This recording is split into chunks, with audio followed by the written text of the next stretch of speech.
Now we have an image of the brain, and let's use this to talk a little bit about how a migraine happens. So you say it's like carpal tunnel of the head. Correct. So let's break that down. What does that mean? So this is an area that's very important for us to clarify.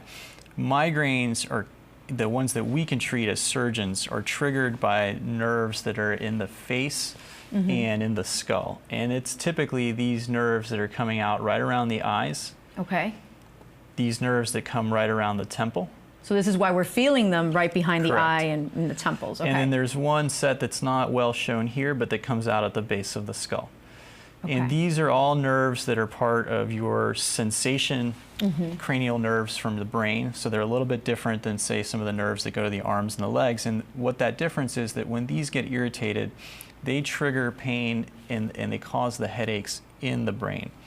So we are not treating migraines directly when we work on these nerves, but what we are doing is we are alleviating the trigger point. So that's why we use the analogy of the carpal tunnel. And when you go and treat someone who's having carpal tunnel, they're often having pain and weakness and numbness in their thumb and their index finger, and they're having compression of that nerve right as it comes through the wrist, and you relieve that compression and the nerve can function normally again. So for us, we want to find patients that are having these sorts of entrapment symptoms of craniofacial nerves. In the brain.